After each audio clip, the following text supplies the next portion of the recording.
E continuamos entrevistando o professor doutor Zezito Araújo. Professor, acabou o Quilombo dos Palmares, a tentativa de ressuscitar uma história lá na Serra da Barriga, a cana-de-açúcar continua em volta, as senzalas agora são as favelas, mas aonde está a origem do preconceito? Olha, a origem do preconceito ele é histórico, né? Mas aqui no Brasil ele tem um recorte, ele tem um marco. O primeiro marco se deu quando os colonizadores subjugaram as populações autóctones indígenas. Eles se acharam superiores e definiram que a população indígena ignorante iria trabalhar para trazer o pau-brasil e os católicos, os cristãos, que aqui chegaram também submeteram essas populações na condição de grupo superior. Logo após, eles trouxeram do continente africano, na condição de escravizado, as populações africanas. E vejam, eles tipificaram e classificaram esses dois grupos étnicos como os inferiores. E eles se colocaram como superiores. E criaram essas categorias, brancos, negros e índio. E a partir daí, você começou a ter uma relação de desigualdade e discriminação que chega à intolerância de hoje. Nós não somos capazes, Arnaldo. Isso ficou claro pelas redes sociais. Pelas redes sociais. Nós não somos Não dá nem para negar que o Brasil é intolerante. É intolerante. Nós não somos capazes de dialogar com o diferente. Nós queremos eliminar o diferente. E isso tem como base o processo de colonização brasileira. Quando o indígena não servia aos interesses do colonizador branco, ele mandava eliminar. A mesma coisa fazia com as populações escravizadas negras. Ao criar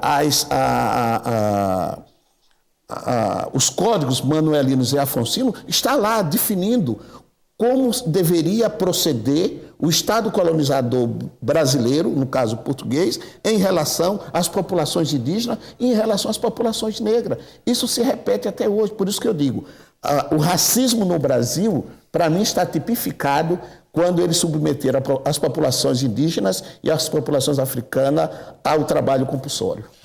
Agora, o presidente Lula, durante o governo dele, numa das visitas à África, ele prometeu reparar essa dívida social de quase 400 anos. Está pagando? Olha, eu vou além do Lula. Na conferência de Durban, em 2001, o governo brasileiro assumiu fazer as reparações. É verdade. Não é? Ele também prometeu assinar o Estatuto da Igualdade Racial. As coisas aconteceram, mas não aconteceram de acordo com os interesses dos grupos sociais negros marginalizados. A política de cota é uma reparação? É uma reparação, não só a política de cota. Nós temos políticas efetivas neste país que beneficiam a população negra. A questão é se elas estão sendo aplicadas. Exemplo, a Lei 10.639, sobre o ensino da história da cultura negra nas escolas públicas e privadas, não há interesse das secretarias de educação, só está no papel. Porque não adianta você colocar técnicos para viabilizar essa política se você não dá as condições necessárias para isso. Também foi aprovada agora em 2012 as diretrizes curriculares para a educação escolar quilombola. As prefeituras desconhecem totalmente isso. Inclusive em Alagoas? Inclusive em Alagoas. Nós estamos iniciando esse trabalho. Então, leis há, diretrizes existem, mas não existe vontade política.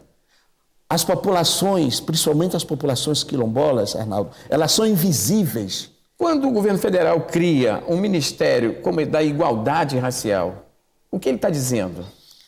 Ele está reconhecendo que o Estado brasileiro é racista e discriminador. É o primeiro sinal. Ele está dizendo isso. Isso é um passo efetivo para a reparação. Esse é um passo efetivo para as reparações. No entanto, esse mesmo ministério, ele não tem recursos próprios para viabilizar essas políticas. Depende do Ministério da Educação, depende do Ministério da Cultura, depende do Ministério das Ciências e Tecnologia. Não tem verba para... Não tem verba para isso. É evidentemente que os interesses desses ministérios e a demanda, os recursos são poucos, não é? Coloca em segundo, terceiro plano esses interesses do Ministério da Promoção da Igualdade Racial. Agora, cabe aos movimentos sociais negros fazerem pressões junto a esses ministérios para viabilizar a implantação dessas políticas públicas. O senhor acompanha hoje no Brasil e particularmente em Alagoas, quem é que morre na periferia? Quem são os jovens? Qual a cor? Qual a origem? O senhor tem esse diagnóstico? Tenho, principalmente no nosso estado de Alagoas. O exemplo clássico que nós estamos tratando, a faixa etária de genocídio no estado de Alagoas é de 15 a 28 anos.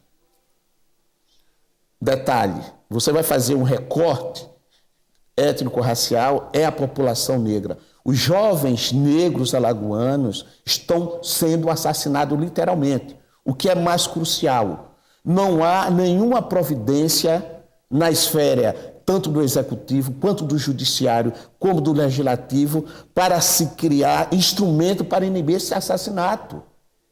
Os nossos jovens estão morrendo. Morrem na delegacia, morrem na casa dos menores, morrem através das drogas, do crack, e não há uma política pública.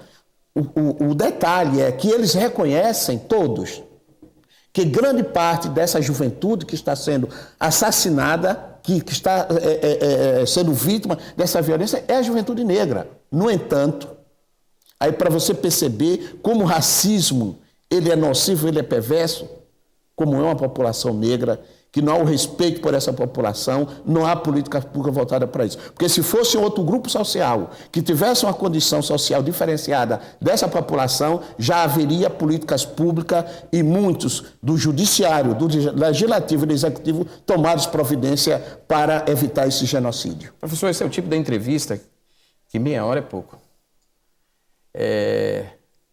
Desse último momento que nós temos agora, e esse é o tipo da entrevista que eu quero continuar mais adiante. 20 de novembro, rapidamente, o que é essa data? É uma data para comemorar, para lembrar ou refletir? É uma data para refletir, porque o 20 de novembro, Arnaldo, é tudo isso que nós refletimos.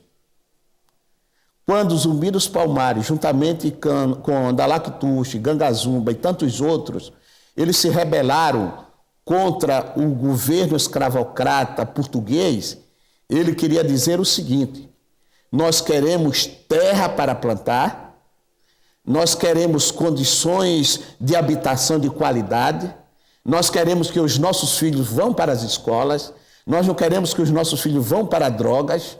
Era isso que ele queria dizer. E é isso que, quando você perguntou, o Quilombo dos Palmares, enquanto construção física, foi destruído. Mas enquanto ideais de liberdade e condições sociais de vida para a população brasileira, pobre e negra, continua através dos ideais de Zumbi dos Palmares. E assim nós terminamos o programa de hoje. Você sabe, no próximo sábado, nós temos um encontro marcado. Até lá.